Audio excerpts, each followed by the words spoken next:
Welcome back to the Spring Playoff Finals and Game 4 between Cloud9 and Team Solo Mid. The series stands at 2-1 in favor of Team Solo Mid now, and they just need one more win to defend their championship title. It's going to be a messy Game 4, I believe. Yeah, we look at the way this series has been going, and it's probably mostly a correlation, but Sejuani is 3-0 against Gragas. Meteos had that 5-man Sejalt in Game 1 that completely turned the tides, but since then, Santorin has been out-farming Meteos' Gragas in the jungle on Sejuani and ultimately limiting Meteos' ability to impact and carry the game. The other guy that has been showing up for TSM is actually Dyrus. He's been able to stay on an island for the most part, not die to heavy attention from Meteos and balls when it happens, play the early lane swaps well, and that 5.8 KDA in 3 games is nearly double what his KDA was in the regular season. Dyrus definitely stepping up for TSM here when it matters most. Yeah, he's definitely pulling out the stops, his own plays as well, and not being reactive to team calls. We saw that teleport last game be very pivotal in controlling the push that he almost died in and then teleported back in half HP. So it'll be really interesting to see if TSM keeps that momentum. Like you even said, passing the, I think it was Reginald in the hallway, he said, yeah, we'll lose first one, but the next three, we're good to go. That is the classic TSM move at this point in a best of 5.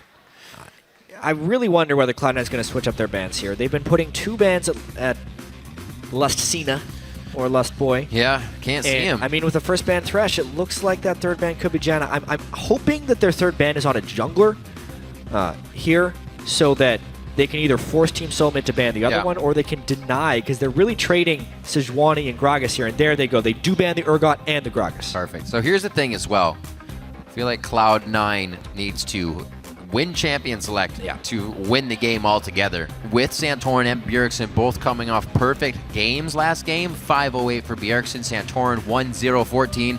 They are riding very high and not much can stop them. Even on level play, you're going to have to play better. TSM right now is just getting all the advantages they want. Nautilus is the advantage for Lemon. He finally gets to pick that up in the series. I liked what happened here where by Cloud9 banning one jungler, they necessitated the ban from Team Solo Mid on the other main power jungler. Gragas and Sej are the 2 main power junglers on this patch for these 2 teams. Therefore, Team Solo Mid had to drop one of their bans, which unlocks Lemon Nation to play Nautilus. Really nice stuff here. What will it be? Because this actually puts a lot of pressure on the junglers now. They've been able to just sit back on Sej and Gragas. Now it's different. Nunu is the team-fighting jungler. Vi is the denial jungler here because Meteos and Santorin have both kind of carried games. I'm surprised that Santorin didn't kind of leave this to later. His Nidalee has been off the charts good in a lot of these games. And instead of doing a reactive pick, they just preemptively say, Meteos, nope, you're not going to carry this one on Vi, making sure Santorin plays it. Well, that also means High has to be careful in his pick. So far, they just go for the Zac and the safety of Sivir as well for Sneaky once again.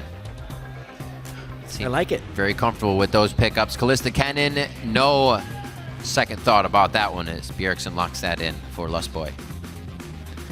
No Janna today for Lustboy. His Kennen has been so effective. It really has. Stopping turret dives, ganking mid, has not been punched at all in lane. His laning has been very strong on it. Really just a solid pick for him to pick up. Normally it's Lemon Nation who's picking up the newer support picks, but this time Lustboy beats him to the punch.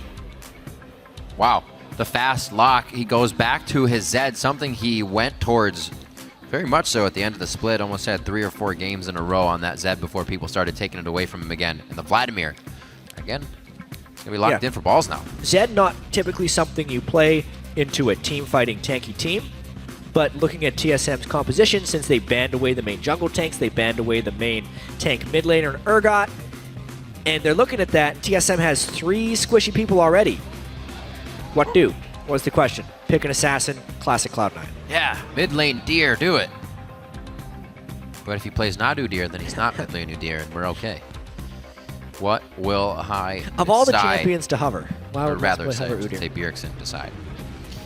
Watch Bjergsen take that, and he does play Janna. Ooh, the Cho'Gath. They got to go with something tanky in the mid lane, so High can't assassinate it. Silence as well is awesome against Zed. This is a smart pick here for Bjergsen. Really locks it out. High maybe thinking he can just kill Lustboy whenever he wants since he doesn't focus that Zhonya's, but you got to be careful. Fade's Call will also save that. A lot of very tricky plays and untargetable people here to come into this game.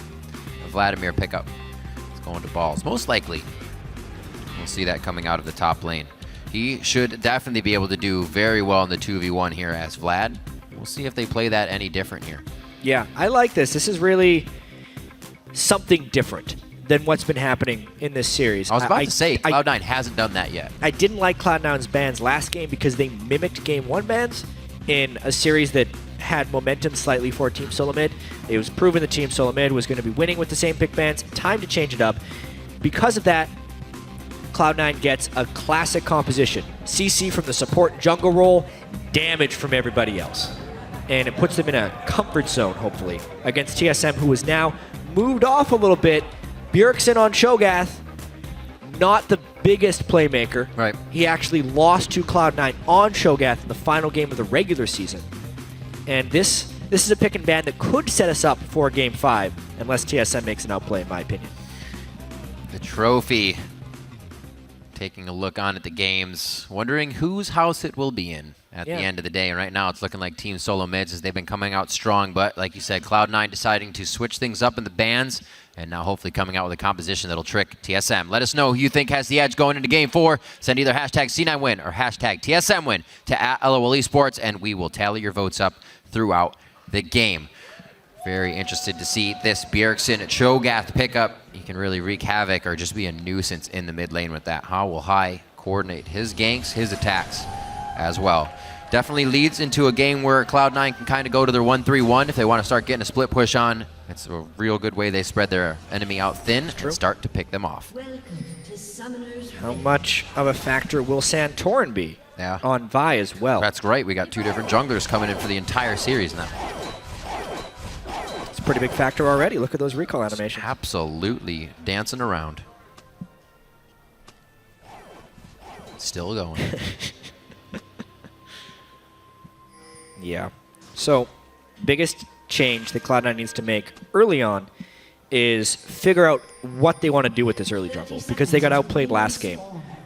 The supports have been making very aggressive invades on the side where they think the enemy jungle is starting, but this game more than ever, we actually have the most defensive wards we've had yet. So scouting where someone is going to start the jungle becomes increasingly difficult. It looks like TSM may end up guessing it properly. For Lustboy, he's going to be trying to invade this Cloud9 start. Now, will Cloud9 start at blue buff, or will they start at Gromp and then transition to blue buff? If they do the latter and Lustboy invades quickly, they may have some issues taking the blue buff. We'll have to track this because Lemon Nation is also in position to harass the TSM jungle. He has not taken a skill just yet. We'll probably head in with that Riptide so he can get a bit of AoE and slow for the harass and no chase. Here we see Lustboy making his way over. Oh. It's a mid lane move that a lot of people use with Maokai. And Lemon, well, there's some early harass from both these guys. What a monster. Santorin doesn't have Smite. He's also playing it perfectly. Dyrus now being the one to be in front of that. Santorin's going to have to walk right out of this one, and what a job by Lemon Nation. Repeats again. Can the same thing happen over here? No! It's actually High who already came out. A flash goes down, and they know that's enough to return and hit that lane later. They're not going to try to pressure it. As he comes right back despite not having flash. The fearless Kennen. Man, so this is why TSM has been banning all this. For one, Lemon Nation's level 1 harass in the jungle. That's the best support for level 1 harass. This time as well, Cloud9 makes a nice adaptation. High actually forgoes a little bit of experience in the mid lane to help them take at least 2 camps during the double jungle, whereas Santorin still sitting on level 1 3 minutes into the game. So this time, successful jungle denial. Meteos will be ahead of Santorin early on. This will be the test now. If Santorin can get through this jungle, he's definitely been able to fix all the problems that any LCS player would put him up against in the early game. Did it last game quite effectively. Meteos going very, very low. Gets his smite out at the last second there. Get the level, get his help. Yeah. Now, the other problem that happened for Cloud9 in the last game. side lane wave control. The second thing they have to do to get out of this early game properly. It's a very similar start to last game, so that's why you have to directly compare these things. Will Dyrus be able to soak experience? Doesn't look like it. The wave is actually being frozen against him properly this time, so Dyrus should be denied. Balls, it's not all sunshine, lollipops, and rainbows up there either. Nope. He is also getting denied. 0 CS, and no CS close either. I don't think Vlad likes those kind of things anyways. It's just not the type. He is going to head into the jungle, however. Seems like they're going to do a little double jungling here to make sure Meteos can keep himself at a good rate of getting through the jungle. He wants to stay very much ahead of Santorin here and give him no chance to come back. Hai is already back, brings 2 long swords to the lane now, 24-22. Looks like Santorin's actually going to be staying here now, so Hai may be able to get some good trade damage down being up in that lane. Yeah. A little bit of armor for Bjergsen. Keep him safe. Pretty good start, all things told, for Cloud9. Nice early jungle harass. The jungle upgrade for Meteos first. Hai sticking with Bjergsen early. And the threat of supporter jungler gank is diminished because Lustboy's flash was burned during harassment, and Santorin was destroyed early on in the jungle. Therefore, Hai gets to play somewhat aggressive against Bjergsen's Cho'Gath. It'll be nice for him, at least this game. He has been definitely on the back foot for Bjergsen. All the ganks have been going at Hai, making sure to shut him down. We'll see what the Freedom provides for him this time. Right now, they're getting a nice steal over here on the blue. Make it out quite easily as well. Good focus here from Cloud9 to put something on the plate early. Shouldn't really affect Bjergsen too much, as he can just stay in that lane and keep regenning with his passive. It's even CS all around. Still watching how Meteos is getting himself through, though. No CS for balls just yet. Yeah, big wave hitting the turret up top for Cloud9. They're going to give that up in order to get the Dragon on their side. Be interesting to see if TSM can finish off that turret, and also whether Sneaky will push the bottom lane, because it looks like Cloud9 is holding the freeze for longer, and that means they would not be able to trade a turret if that happens. Yeah, quite a bit of damage. 10% on that top turret. Ooh, he thought he was going to have the bite, but Hai got out of range. He couldn't see him. He stays, though. Dyrus is the one to come in. The flash twist in advance to pick up first blood. There's the knockup from Rupture, but no follow-up damage after everything has been expent. Lemonation puts himself in a very bad situation. The anchor toss will come back up late quicker flash with hitting that terrain, but I don't think he's going to be able to get out. He was in a bad spot, and the error calculated by Team Solo Mid. Pretty big error there by Lemon Nation. Yeah. That's the second poor flash he has had in this series. First one being where he flashed directly behind a Sion ultimate and still died. So, big time moves for TSM there. Bjergsen specifically hitting level 6 as he hit the Rupture, forcing the double flash there in the mid lane. And second game in a row where Dyrus gets first blood. That is so key when he is getting denied in these lane swaps to be 5 CS, 7 minutes into the game. But to have that first blood kill puts him a good 600 gold ahead of Balls' Vladimir at this point in the game. What a collapse there by TSM. Their communication is definitely on point, where it seems it took a few seconds there for C9 to really act. See if they can keep it going. It's only very, very early in the game. We still have plays here to be possibly made by Hai carrying from the mid. Sneaky and Lemon back to lane, and that vote swayed way back in the favor of TSM. Monster plays in the mid lane right there, picking up 2 kills off of pretty much nothing. They just kind of appeared in the mid lane. Bjergsen landed all of his skill shots. Dyrus arrived at the right time. TSM is 1 game away from winning the North American LCS Spring Split.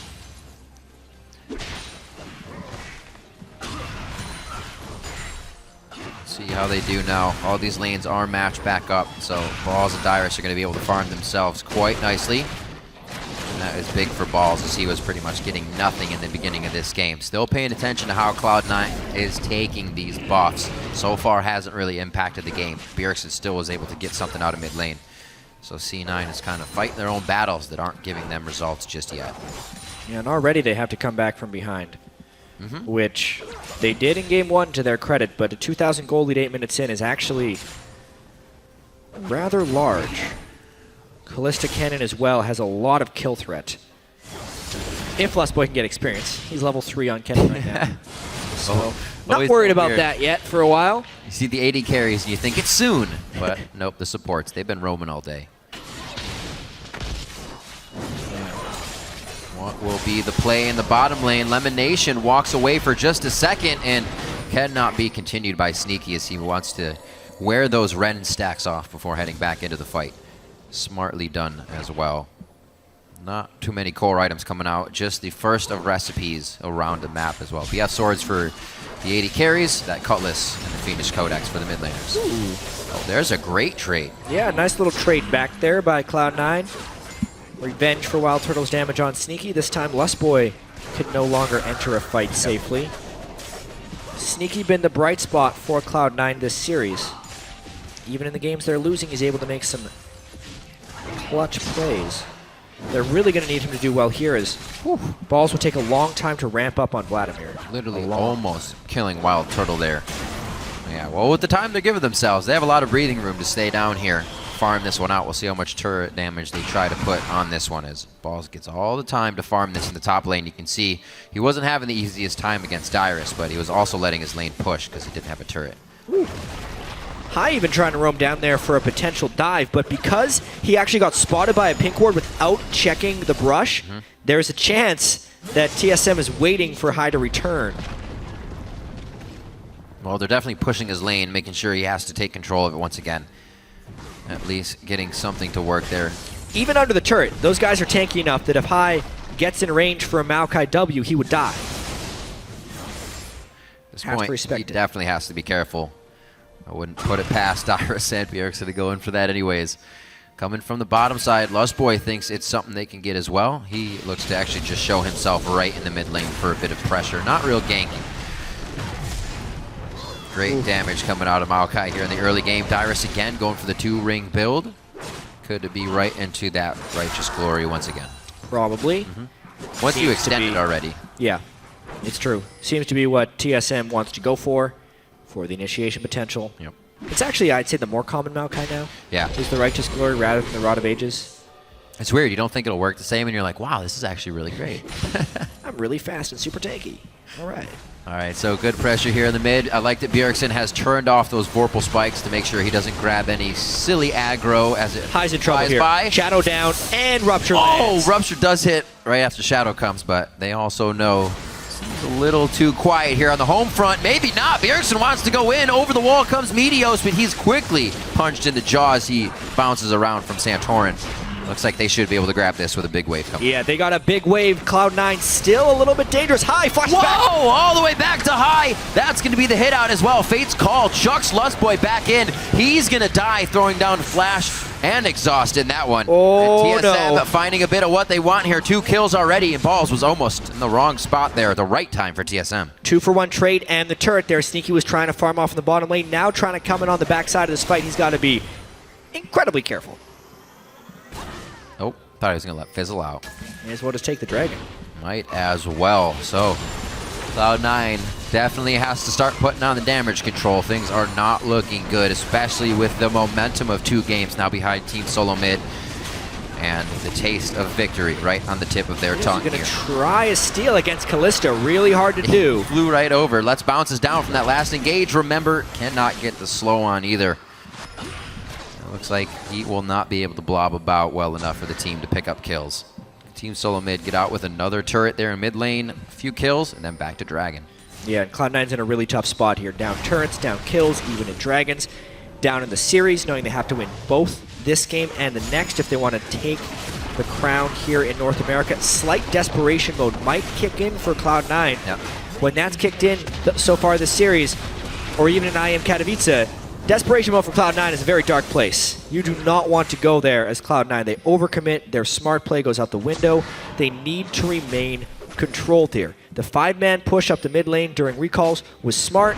They do not need to turret dive. They just need to continue to trade objectives like Cloud9 did in their Game 1 victory. Dark Cloud9. You don't want that. Yeah. That's the Thunderstorm. It's not working out for them. Here, looks like they have drifted towards the top lane, however. TSM Not too worried about these outer turrets going down. It might be more of a danger for them to try and put protection on it, so they hold steady. Dyrus is going to be able to trade here in the bottom as he gets that Righteous Glory built up safely. And both teams are going to back. Oh, just take it down. You got big fists. 73 to 47 is the out of that top lane, though. Definitely a pretty big disparity. He wants to deny some CS, but the cannon lives, most likely. Yep.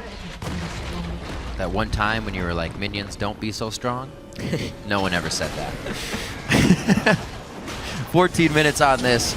TSM cracks a little bit more of the outside of the base as they themselves lost the top turret here. But Cloud9 is still, I think, waiting for TSM to make moves. They're not really the one that's going to be putting their foot out there first. Well, they need to get a little bit later in the game. So that's true. Just buy some time. Vladimir can have an impact, is the main thing. Although the mid-game power spike, once again, of Bjergsen's mid laner is really hard to deal with. I mean, a couple of things coming into the series we thought might hinge it. Bjergsen and his ability to shut down high. Well, he has in most of these games, and Bjergsen's been an absolute force to be reckoned with in the mid-game or the late game, and tilts these matchups heavily. The second thing, though, is that Dyrus has actually been outperforming Balls in a global sense. They're mainly just the beneficiaries of support player lane swaps, but the TSM lane swaps have actually given Dyrus several advantages here. And that means the lone bright spots for Cloud9 would either be Meteos, who's been getting outfarmed by Santorin in most of the games, including this one, or Siki, who has actually been outperforming for the most part in CS. But you can't just have one guy. You need the whole team to be able to outperform in order to win a series. And that's why TSM may end up winning this one 3-1 if Cloud9 doesn't somehow come back from this 3,000 gold deficit. Well, right now they are sitting on just the perfect amount of kills. They have 4. It's across their priority targets as well. Everybody has 1, so they are getting fed accordingly. And Cloud9 is only looking for the wave clear here. TSM knows they have C9 against the ropes, and they're going to continue to pressure this. You were talking about how kind of Dyrus is also outplaying Balls. Like the way with the bans against Balls, they almost forced him to play the Dyrus game of safety. You're not going to be providing much for the team, and all year Dyrus has been playing that, so he's going to be better at it on the spot. Yeah, heavy Hecarim bans. When Cloud9 has been on the red side, TSM has been banning Vladimir as well. Right. So this time at least Balls is on the Vladimir, but in the early game he's heavily shut down. So it's not like he's been able to lane against Maokai and assert his dominance. Exactly. Also looking for the pressure here from High, one of his most winningest champions that he could have selected here, especially in the finals. That puts a lot of pressure on him, being the shot caller and the one to be one of the priority playmakers here on Zed. And it doesn't look like right now he's going to get the chance to zero out too many people with that death mark. Yep, defensive builds across the board. Cinder Hulk on by. Cho'Gath, very, very strong man. Unless you get in the Burn of Silence, he can wait for the death mark to silence you. Bloodthirster on Wild Turtle for the extra shield, and Kennen can ult himself to stun Zed when he goes in. So really High, relegated to split pushing or hoping to come in late during a team fight. Or maybe just ulted in a side lane. He's dead. Everybody coming in for the fight here. Look at Bjergsen has even chugged a sorcery elixir 16 minutes into the game to add more damage to his Cho'Gath this time. Last time it was the Kog'Maw, but they want to make sure the points of spiking in their damage is right now. It's getting to a point where Bjergsen's just going to hit level 9 and go buy an elixir. At this point, he's building it earlier in every game. Every time. The spike that TSM wants in power. This time, after just a Morellonomicon and a Seekers, he goes for it. But they end up getting a kill, and now they have an odd man fight. Down bottom, more turns. Wow. Really seeing that each game so far. Obviously, this game has a lot to go, but games 2 and 3, games that TSM used to calibrate what they were doing, get the organization together. A very textbook start and roll to this game. 18 minutes in, 5K gold lead as TSM plays very calm and collected. And 2 levels in the top lane matchup. Yeah. It doesn't matter if Vladimir wins that matchup against Maokai if he's never getting experience. Maokai can then take it back on his side. 15 seconds till Dragon Rib. I think that's a really important thing here. TSM just needs to control that. They even have the teleport advantage, so the best that Cloud9 could hope for is that TSM commits Dyrus to the Dragon fight. Cloud9 needs to find a way of committing Dyrus to the Dragon fight without suffering any casualties so that Vladimir can get farmed up. That's the only win Cloud9 can take from this situation. assuming TSM plays well. Well, Balls is backing right now. Teleport will not be up for him. Dyrus will be the one coming in here. So it looks like they may just have to give this one up again. They're warding it to show that they actually want to put some control on that area. Hopefully it buys him enough time for Balls to get back out here, but it looks like he is actually taking the path to the top lane. I think that's what Balls should be doing. He needs to use his time to farm. But if they if TSM commits Dyrus, you would hope that Vladimir can actually get multiple waves of farm and some turret pressure. Or Cloud9, they're just trying to trade objectives because TSM has so much control, especially with Bjergsen's Cho'Gath and the tank Vi to just fly in and set up an easy rupture. It's just objective trading through and through. But yeah, it's a completely forfeit there by Cloud9. Yeah, we saw Lemonation was already going toward Baron, making sure they have the ladder objectives covered to let this one go. They don't need to fall any farther behind here. Too much of a risk. 5-1 here as the second dragon, actually third dragon of the game gets picked up. A second one for Team Solo Mid here. Reminiscent of that scoreline of last game. It was 20-4 in favor of TSM. 5-1. Keep that going. We get the same thing. Looks like it. I mean, TSM is on the path to victory for sure here. Smart and controlled play. They do have a very low damage team composition if this game stretches to be too late. Tank Vi, Cinderhulk Frozenheart, Righteous Glory Spirit Visage Maokai, Bloodthirster first 80 carry, Cho'Gath in the mid lane who can burst but doesn't have sustained damage. That team does not kill that many people late game. If it gets late game, Cloud9 could take this, but it has to get to 40 minutes somehow without the gold lead being greater than 10,000 and without TSM having 5 dragons. Well, another 5,000 gold is what TSM is looking for right now. Nobody's going to throw a loan at them, so they have to get it themselves. Over here, Balls could be a bit of that funding. Looks like he's able to pull himself to safety here. So TSM starting to work the aggression around the map, getting any picks that they can, and the turrets are going to fall shortly here as Cloud9 is, I believe, going to start just using everything in defense to dodge these attacks from Team Solo Mid. So effective. So to be fair, that's more effective than you'd think because he broke the turret shield. Right. The turret shield is very little now. Once you break it on the turret, it doesn't give any shield to the people hiding there. Lustboy understands this game right here. He's saying you can't see me. Everything behind the curtain. You can see Cloud9 kind of spreading themselves thin here, walking back and forth. Lemonation is trying to tend to multiple lanes, sweep multiple wards. High going down to the bottom side here. This is Cloud9 trying to, not make a move. That turret goes down, the pressure's relieved, and he needs to go as well. Really solid play by TSM. Yep. Really just controlling the rotations. 5 turrets to 3, hoping to continue that pressure, get a 6th, get all the other turrets down. Then they can start pressuring Baron, and they can take Dragon on respawn. That's the plan for TSM. If they want to win their 3rd game in a row, get another reverse sweep on their opponent. Semifinals against Team Impulse, they lost the first game, won the next 3. Here against Cloud9, lost the first game, very close in game 2, carried by Bjergsen's AP Kog'Maw. These last 2, though, as far as the first 20 minutes go, have been heavily in favor of TSM. They get stronger and stronger throughout these best-of-5 series. It's becoming a trademark of TSM. Sticking with things that work as well, especially for Lustboy. After getting banned out consistently, stays with the Kennen and the Kalista 2 games in a row. Something we haven't seen all year from these guys. Really, any other region but LPL, to be honest. They're playing it quite well, however, and definitely showing that it's something they had in the back pocket. Ace in the sleeve, if you will. Looks like that Runons is finished up onto Wild Turtle. He's going to be really hard to get a lockdown on now, especially without having super hard crowd control here on the side of Cloud9. Hello. Oh, my word! Whoa! I was going to say he's getting dinner, but that would look like an appetizer. I've said it before and I'll say it again, but good lord, Bjergsen is crushing right now. You know, one rupture, instantly dead. It's Flash, bad eat, ignite. when you wins. Whew, that hurt me. Wow. Bjergsen, no matter what champion he is on, he is ready to flash float forward and make instant plays.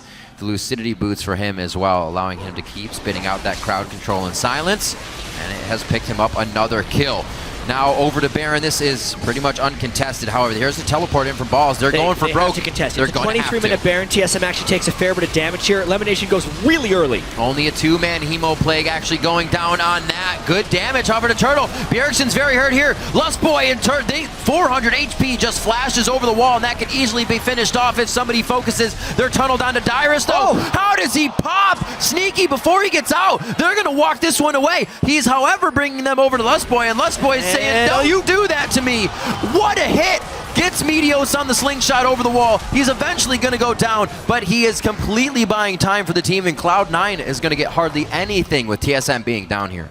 TSM overestimates their ability to do Baron by far right there. 22 minutes does not fall very quickly. Bjergsen also was completely out of summoner spells before that fight.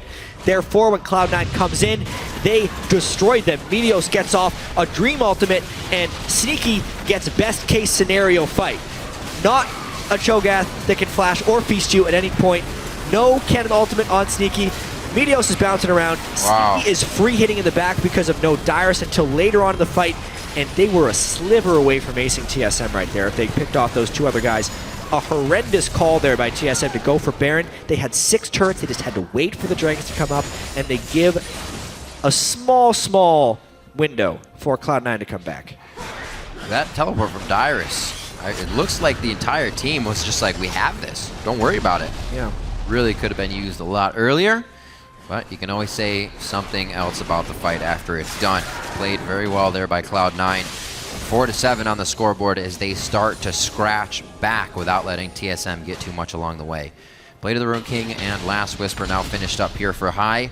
He's going to be able to start cutting through some of these tanks that got to some very early items on Team Solo Mid. Bjergsen's looking for his 3rd already, 25 minutes into the game. Death cap goes down on a Bjergsen. It's only 500 more gold for him. He was already one-shotting people. Yeah. One shot the guy you want to stay alive. The guy who wants to one-shot your team. And High is not able to do that right now. This one's going to be taken down. See where Bjergsen's at right now. He is at 6 stacks. Yep, coming off of the Scuttle Crab. Feasts up very quickly. 10,800 gold, almost 3,000 gold ahead of High. Wow. But the interesting thing is Sneaky at 9,700 gold, 500 more than Wild Turtle. If Sneaky gets to a point where he's got Infinity Edge, Phantom Dancer, Last Whisper, and Bloodthirster, as well as his Spell Shield, and he does not get caught by any major CCs from TSM, that's the Sivir dream in this game. Because it is a bunch of tanks, Sivir can try and ricochet through them, lifesteal up with the shield. If he avoids the major spike damage, he could try and one-man carry this Cloud9 team. It's highly unlikely that that happens, but that is what Cloud9 needs to work towards. Right now, they are trying to split it up. Split push is the name of the game here. High tends to the side waves. We already saw him try to pressure the bottom, but Cloud9 is lacking a bit of control on the map. It's just easily stopped every time by Team Solo Mid right now. Maybe some forward ward, something for Cloud9 to really put themselves back in this game. What's the fastest way they stop the bleeding right now? For Cloud9? Yeah.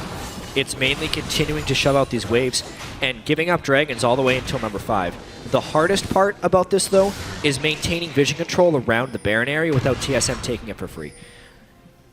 Therefore, it's really hard to avoid overall fights because there's soon to be a Righteous Glory Maokai and a Cho'Gath. I mean, we already saw what happened when Bjergsen got caught. Now Lemon gets caught. Maybe they get a nice corridor fight. Twisted advance to pop up. Nice let's bounce there from Meteos. The team has to assess the fight on the side of Team Solo Mid. They get themselves into good positioning. Bjergsen, Lustboy, and Wild Turtle all on the back line, able to fire forward here. Now moving into the fight. You gotta watch once the train is on the tracks. You better move. And here comes Bjergsen. The rupture goes off and just misses Sneaky. Got off the tracks for sure. Yeah, that's just the power of TSM, forcing those fights around Baron. They know exactly what they need to do, oftentimes, in order to secure victory. They just had a little bit wrong 7 minutes ago. They have to win a fight before taking Baron. They can't just take Baron. This time they get a nice catch on Elimination. Dyrus miraculously stays alive. TSM takes Baron. Strong fights coming from Team Solo Mid. This fight almost actually mirrored what we saw earlier. If Meteos is on this side with Sejuani, that's the fight that won Cloud9 Game 1. Yeah, good ultimate there, except it just hits 2 there. They didn't catch Right. Bjergsen or Wild Turtle. That's the big thing. And positioning-wise, if we watch Sneaky, he's in a really good place right now. However, he's just not strong enough yet. You can see Dyrus. he can't cut through the Ninja Tabi Frozen Heart of Dyrus. If he had a Last Whisper, maybe he could, but that's only going to be in 1,000 gold. If the tank line would have gone down, then maybe Sneaky could have started doing something. But with the tank line in that corridor, until he crushes that down, they're not getting much. Now with Baron, it may be too late because Sneaky finally has his Last Whisper. Indeed. It's going to be some big damage coming from Cloud9. Props to Wild Turtle from Dyrus there on that one. Summoner heal keeping him alive throughout that fight. Spirit Visage giving him a nice chunk to stay in it. TSM now pressuring even harder with that Baron. Now able to spread Cloud9 thin. Not the way they wanted it. They were hoping it was on their split push terms. And they're going to have to defend the base. Giant Shogat eating your turret right now. Cloud9 is not in great position. They do not want to give up an inhibitor this early in the game, but it is such a powerful TSM tank line going into their base. It might be inevitable, chat. You're going to have to watch out. Nobody can really get by Bjergsen. He's just going to shut you up and pop you up if you try to get through to the rest of the team. And they don't even have everybody here to start doing this. Dyrus still to the top side, knows he is safe, and TSM is working the advantage textbook style now as they're about to close it out for the win. Yeah, and Bjergsen's level 16 right now, which means his ultimate does over 1,000 true damage. Cloud9 has to fight, but look out! It's the go for broke here from Cloud9 on their front doorstep. They try one last time to stave off Team Solo Mid. They get the wave clear to make sure it has to be a tank of the turret. Now with that next wave coming in, TSM is able to start walking through. Remember, the bottom inhibitor's already down. Minions are going to start crashing in if this isn't the final push, and it's only going to get harder for Cloud9. Yeah, it may prep the final push, Right. though, Riv. 2 inhibitors in quick succession during the Baron buff. Plus Cena coming in pretty big this game. Yeah. It's mainly been that Bjergsen Shogat, though. Just a monster. 1,050 damage from his feast. Also, not only does his silence shut you up, it also does close to 750 damage. He's got some relatively low cooldown. Yeah. The ultimate now is 1,134 damage with the Baron buff. And true damage, that is. Ugh. You're not getting out alive. You're going to be in his belly. And that's not fun. Yeah, they actually are getting the third push while they still have the Baron buff. This is, if you're going to take the final game, this is the way to do it. Losing game 1, but being able to come back stronger and stronger throughout each game consecutively. Now game 3, it looks like TSM could have had this from the get-go. Yeah, very rarely does a team come back from 3 and hips down. Meteos take some damage. TSM needs to wait for their minions, unless Cloud9 over-engages. Here we go! Oh, the over-engage indeed. Elimination on the outside gets bounced. Dyrus, he wants it. Dives in onto balls. The Sanguine Pool saves him just at the last second. The 1v1 of Bjergsen and High. The bite goes down, but High is alive, and Bjergsen dies to the turrets. Turtle now is the focus. Depth charge into Anchor Toss. They lock him down with the passive, but he is hopping around way too much on Kalista. Turtle a double. Turtle a triple. Turtle a quadra. Could he be coming up with a penta? High stays on the fountain. The quadra kill once again to come up with Team Solo Mid's pivotal win on the North American Spring Split. And they will do it once again. The consecutive wins for Team Solo Mid. The Nexus falls, and Team Solo Mid are the 2015 North American League of Legends Championship Series Spring Split champions.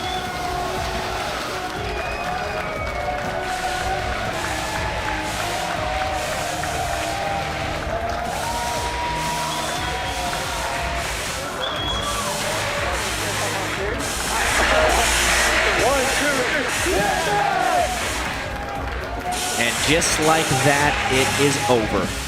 Team Solo Mid, their 3rd split championship in North America against the only other team to win a split championship there in Cloud9.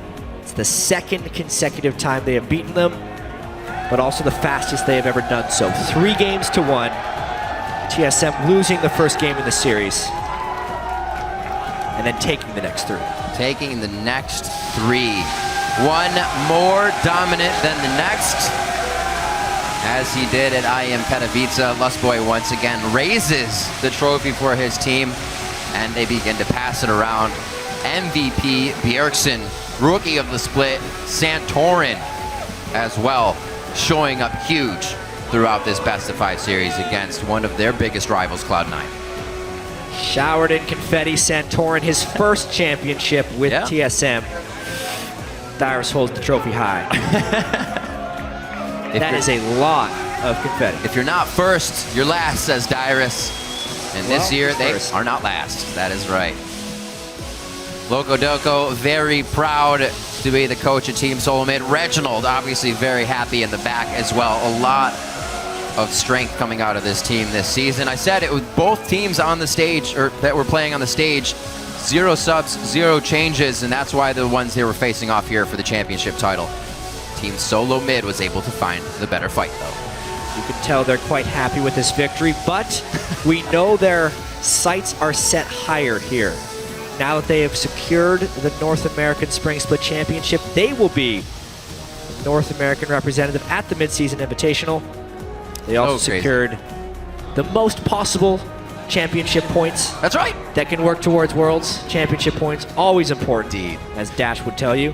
Well, we actually get to hear from the men themselves as they watch their step in a confetti-covered floor. We're going to throw it down to Dash, who is on stage with the victorious Team Solo Mid.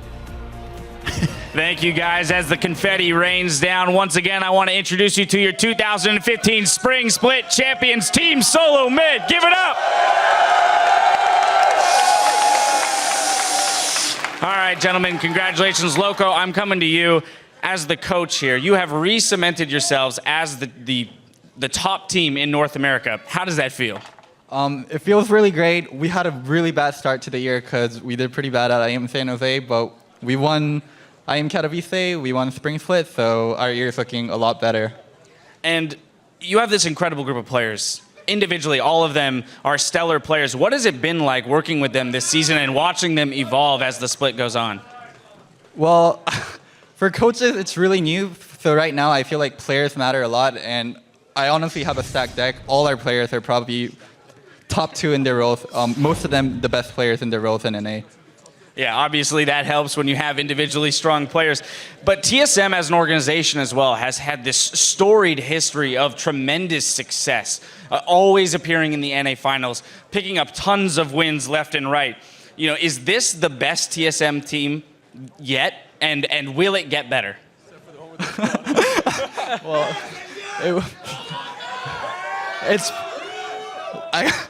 the only time it was better was when me and Reggie played. But other than that, iteration of the roster, this is probably the best yet. I guess it's about as solid as an endorsement you guys can hope for when he previously played on the team. Anyway, I want to congratulate you guys again on your victory. We are going to be talking to the rest of the guys outside in the fan zone in just a moment. Reginald, happy birthday, by the way. This is a pretty sweet birthday present, I must say. And as we're making our way outside of the fan zone, we're going to toss it right back up to the casters for just a moment. Thank you very much, Deed. Happy birthday, indeed, to Reginald. That is actually a very great present to be able to get. Yeah.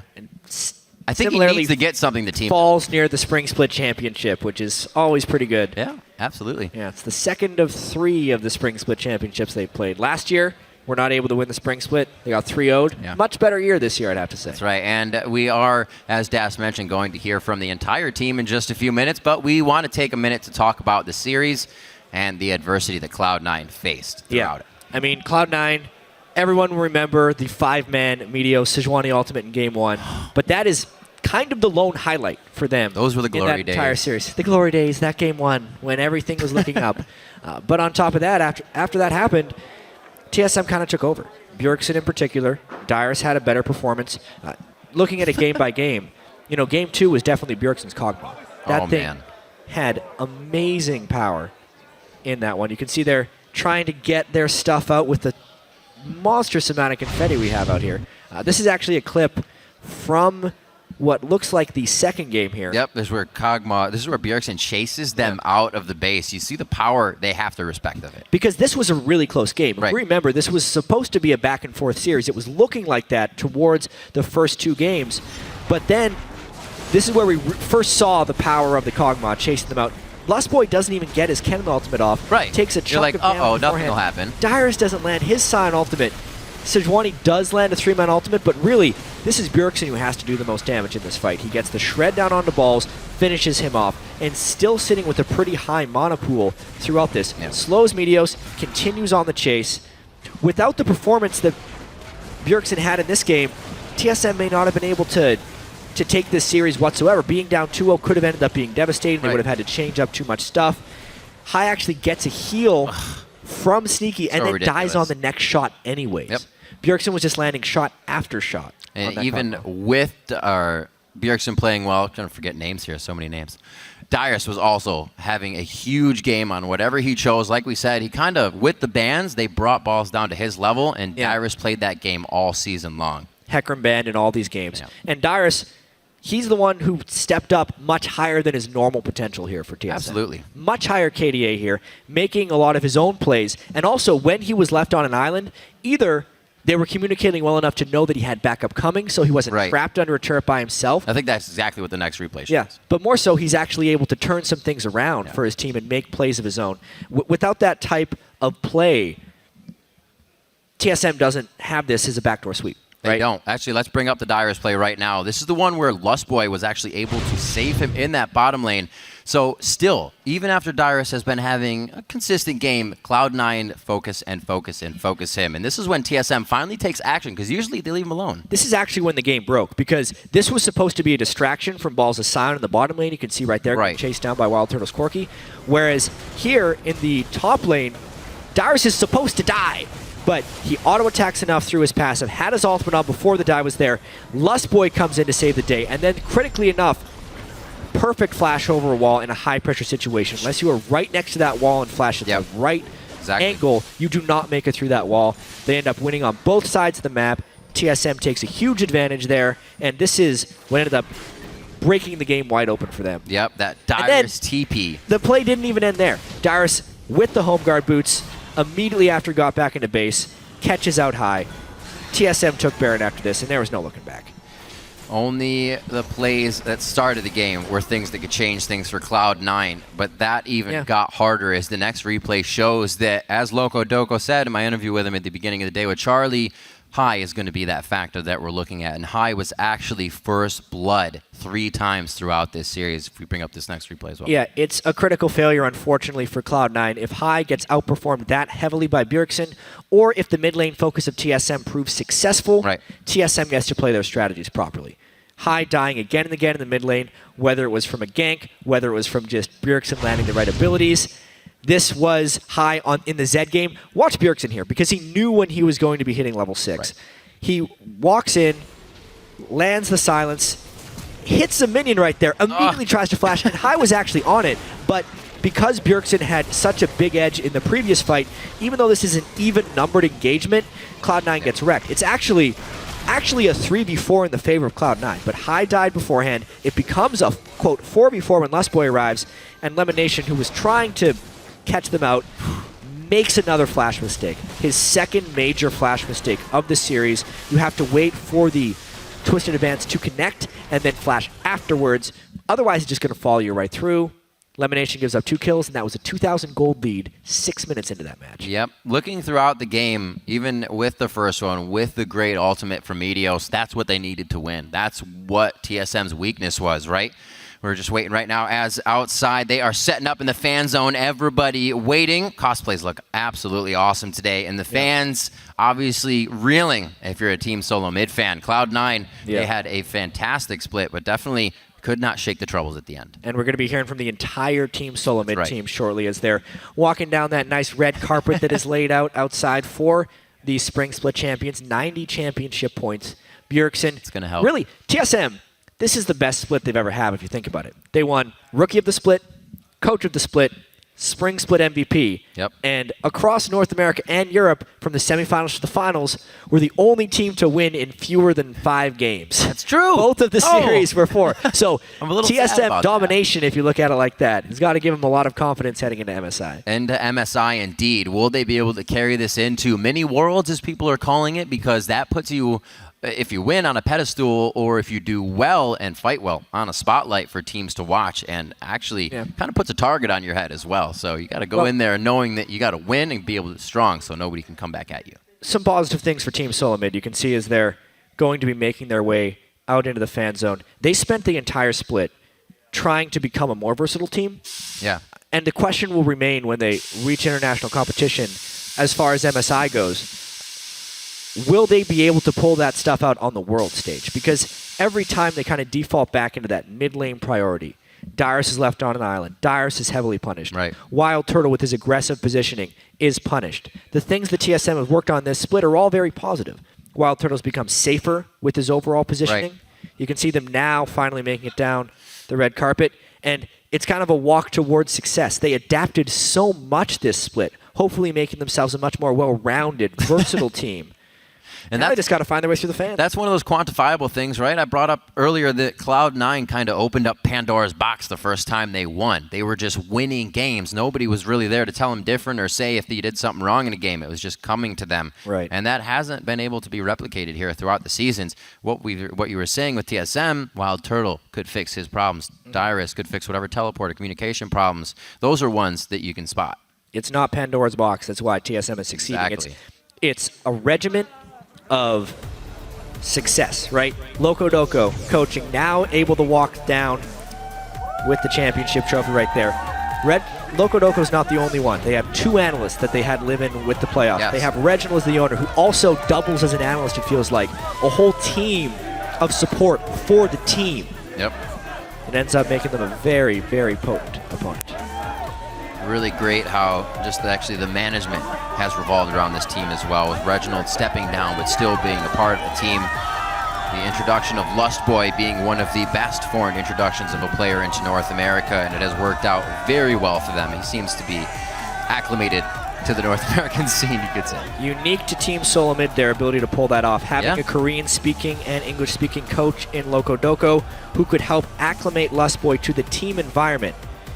We see in TSM's documentary all the time, TSM Legends, Lustboy is very much a part of the team, which has been a problem for other teams that bring in players from overseas. Right. But this time, TSM was able to get it done. And very shortly, we're going to have the 6-man interview with That's Dash. right. I believe we're also going to be able to get from Loco Doco as well, translating for Lustboy if we have any questions for him. So you're going to get everything you want, and we will be able to see Lucina for this interview, I promise. Are you sure? I hope so. As long as he doesn't do any of that crazy hand stuff, that jazz hands will be all right. So Team Solomid coming out very strong. They predicted the first game loss to bring out 2 more. I know. And they did it again. Right? At this point, stop losing game 1. Like, you could just be consistent. sweeping through these teams. Yeah, Loco Doco in the semifinals predicted a 1-3. Reginald also predicted a 1-3 in the exact same order that it happened. Stop losing game 1, guys. Just take a pole position and go. It looks nicer, right? So right now we are going to hear from them. We're going to send it out to the fan zone for a word with our winners.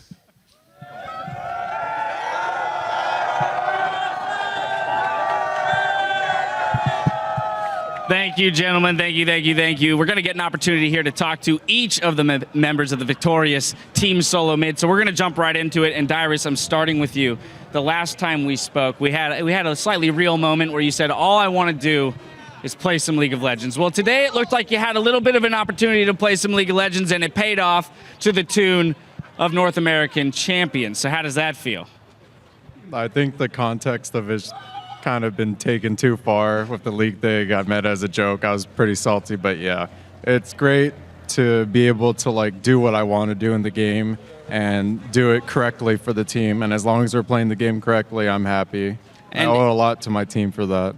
And every time I talk to you, we talk about, you know, the history of TSM and the way this fan base behind us has played into that. And so, again, I'm going to come back to you because you are always so invested with the fans and the success of TSM. So I want to give you a moment to speak to that.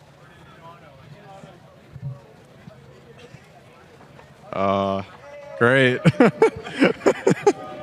I just like to thank all of our fans, all of our sponsors, all of my teammates, all the generic stuff I say every single month and year, every time we win. I got nothing special. I think my team has something better to say. All right, well then moving on to Santorin. You, sir, were named Rookie of the Split, and then you go ahead and get a championship title in your first split in the NALCS. So where do you go from here? Right now we are focused on mid-season invitational, and after that, obviously, Worlds is like the huge thing that we really want to win, and that's our goal. We want to win Worlds. So winning North American LCS is a big thing for us, but in the bigger picture, winning Worlds is what we really want. All right, and then for you individually in this series, interestingly, you're the only player on the stage, including Cloud9, that had not yet played in an NALCS finals. The other 9 guys had. So what was that like, walking into it knowing you're the only rookie out here, and you're fighting for that #1 spot? I feel like I'm as big a part of the team as everyone else, and I don't feel as much pressure because I know my team will always have my back. So even if I make mistakes, my team will always be there and help me out. So I felt really good going into the games, and I felt like we were going to win because we are really strong right now. All right, and then Bjergsen, to you. Talk about a little bit of pressure. A lot of people were throwing a ton of weight onto that mid lane matchup between you and Hai, saying that if Hai can come out on top or even, Cloud9 might have an edge.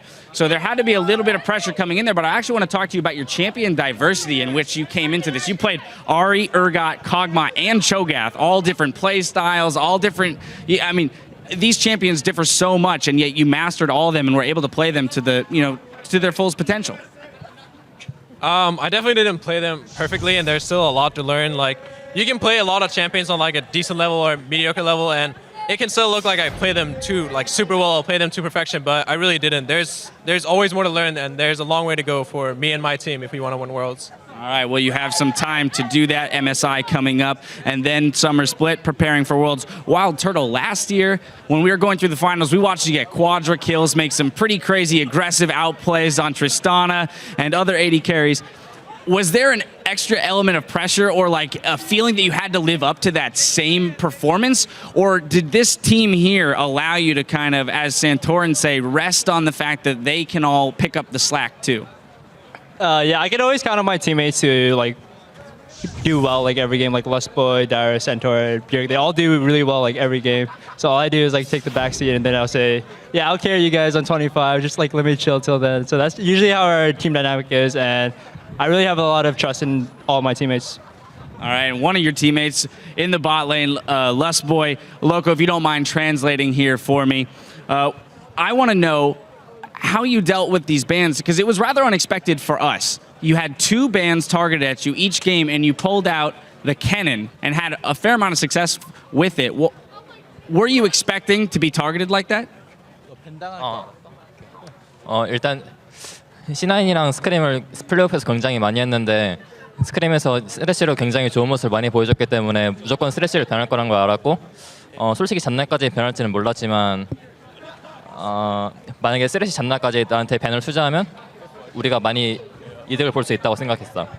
So, playing versus C9, in the prep for playoffs, we scrimmed versus them a lot. So, and Lustboy did really well on Thresh, so he expected them to ban Thresh, but we weren't that prepped for the Jaina ban. But when they banned Jaina, that's 2 bans used on a support, so he thought the team overall would get a better comp. All right, so then I do want to ask you about the Kennen pick specifically, because it's something that we've seen overseas quite a bit, and we were wondering if and when it would make its appearance here in North America. So how do you feel about that champion in particular as a support, and why did you feel ready to bring it out today? 캐논은 해외에서 존나 많이 쓰잖아. 근데 우리가 그렇게 많이 연습을 하지 않았었고 메꿔냈고 그리고 캐논 하는 거 그냥 캐논에 대해서 얘기하면 돼. 일단 캐넨이 해외에서 굉장히 많이 쓰이는 픽이기 때문에 몰래 솔로큐에서 뜸스님 연습했고 스크림에서도 나쁘지 않은 성적을 보여줬기 때문에 대회에서 꺼낼 수 있었고 평소에 시즌 1, 시즌 2 때 내가 솔로큐에서 캐넨을 많이 했기 때문에 다시 꺼내는데 큰 어려움이 없었다. So Kennen's used a lot overseas, especially in China. So we practiced it a bit in scrims, but he played it a lot in solo queue. And also, Lustboy used to play a lot of Kennen back in Season 1 and 2, so he was really ready to just bring it out. All right, well, you performed phenomenally on it and even showed that you don't have to pair it with the Kalista in order for it to be useful. Loco, I'm coming to you with my final question here, which is, as Bjergsen mentioned, your ultimate goal is Worlds. and international competition. Well, you have a little bit of a pit stop here at MSI where you get to source some of that international competition. So I want your opinion on how you think this TSM roster here is going to do and match up against the rest of the world. Okay, we're gonna win. There you have it. Why is that? Why do you think you're going to win? Because Turtle did this. It means we're gonna win. All right, Turtle's confidence translates into victories. If only we knew that, if it was that easy. All you need is Turtle to give you one of these. Well, you all played incredibly well, but the man who claimed our championship MVP is the same man who took our spring split MVP, Bjergsen. Now, in this series, he showed incredible champion diversity playing Urgot, Ahri, Kog'Maw, and Cho'Gath while only giving up 2 deaths in their 3 wins. Bjergsen, spring split MVP, we got to talk to you a little bit about that. Now series MVP, what does that tell you in terms of your ability to handle pressure and know that you can step up all season long, and then even when the pressure's still on, you can still perform? I think the regular season builds up very well towards the playoffs. You get a lot of comfort playing against the teams you're playing against. You just get a lot of comfort playing with your team. So just going into playoffs, I take it as pretty much any other LCS match. Like, I just have to play my game. I just have to play as well as I can, and that's how we're going to win. We're not going to win because I'm nervous or I'm jittery or anything like that. So I just need to go in with the mindset that it's just an important match, but this is a match we can handle and a match we can win. And so often we talk about the infrastructure and the synergy that exists within this team and how confident you are in the rest of the players on your team. What does that do for you as an individual in terms of allowing you to make jumps at plays and look to be that huge hyper carry that, kind of pushes you to that MVP status, having these 4 guys behind you? I don't feel like I'm always making like the big plays and things like that, especially in the Kog'Maw and the Urgot games. I was just farming and looking for the scaling, where my team was really the one setting out the plays and making the plays all around the map. So I have a lot of faith in my team that they'll do well, and I think our picks reflect that, and our play style also reflects that. All right, and finally to you, Dyrus, I want to ask you one more question about Bjergsen here, our MVP. You have been in the professional scene for so long. You've seen numerous mid laners, just players in general, come in and out of the scene, rise to dominance, fall from dominance, retire. Few and far between, this, that, and the other thing. How do you feel Bjergsen stacks up against all the other great players you've played with? So he's very comparable to Reginald. Of course, it's called Team Solo Mid for a reason. Reginald was basically the MVP of, every game he played almost, whether we won or lost. No, just kidding. But yeah, Reggie used to try and shot call and micromanage while winning his lane at the same time with certain champions. Right now with Bjerg and the rest of the team and just having a coaching staff and analysts, a lot of that burden is lifted. So even though Bjerg kind of has priority over the calls, everyone kind of already knows what to do. So when Bjerg makes calls, it's really easy to get across because everyone understands what he needs to do, and because of that, he's able to play his game mechanically correctly every single game, win by a certain amount of CS if the enemy mid laner doesn't play as well, and he just hard carries through that. And in team fights, we talk about what to do and everything. It's really hard to compare it to the past because League has come so far. All right, that's very fair. But again, gentlemen, I want to congratulate you on your victory today. It was very hard fought and well done. We are going to pull up the champion points to see how the teams are set up heading into summer. Team Solo Mid claims the top award of 90 points with their 3-1 win over Cloud9. These will become incredibly important as teams compete for a spot at Worlds and a shot to hoist the Summoners Cup. That's just about going to do it for us today, but we will be back next week with more league action with the Summer Promotion Tournament. In that, teams from North America and Europe will face off to battle for a spot in the LCS for the upcoming Summer Split. The action starts on Saturday in Europe with Giants Gaming taking on Reason, followed by Rellcat versus Copenhagen Wolves Academy. Then on Sunday, we'll get back to North America. Team Dignitas will battle Team Fusion, and we'll conclude the day with Winterfox versus TDK. And remember, if you're going to be in the Tallahassee area, May 7th through May 10th, you can come out and see the teams and see Team Solo Mid and other top teams from around the world compete in the mid-season invitational. They said they're going to win, so you can go out there and hold them to that personally. Space is still available on lolesports.com. Just click the tickets link for all the details. Once again, a big congratulations to our champions, Team Solo Mid, and we want to extend a very special thanks for all the fans who tuned in and came out today to cheer on the teams. It has made this an unforgettable event and the perfect way to close out the first split in our new studio home. Now for myself, the casters, and the entire live broadcast crew. Thank you for watching, and we'll see you next week.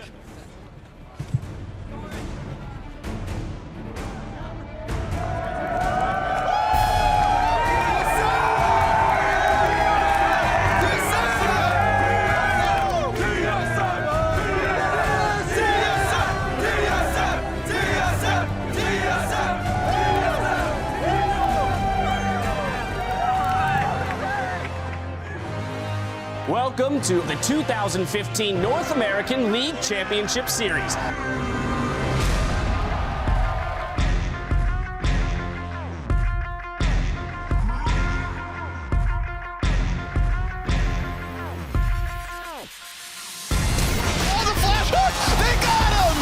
was beautiful.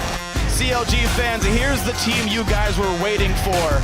Sends the rocket out for a bit of scouting and maybe some damage. Oh no! He got it! That was a headshot. Can he get one more? Peacemaker. Keith is fed. Team Solo Mid persevere. And they take Logic Gaming. Oh my word! Executive produced by Zhao Wei Zhao. I felt that I would be with Dig forever. I want to show that I have what it takes to be like the best. 가족인 것 같아. 이젠 꿈이야. Piglet's a really big wild card. Is he going to play at the caliber of a Season 3 world champion? And that's something that could be a big problem. You can tell how fat Piglet is now. Team Liquid takes down Counter Logic Gaming to move on. Then Team Impulse will move on to take on Team Solo Mid in the semifinals. When you come in 6th place out of 6 teams, you're going to be the underdogs the whole way through. They're able to clean house. The reverse sweep for Cloud9.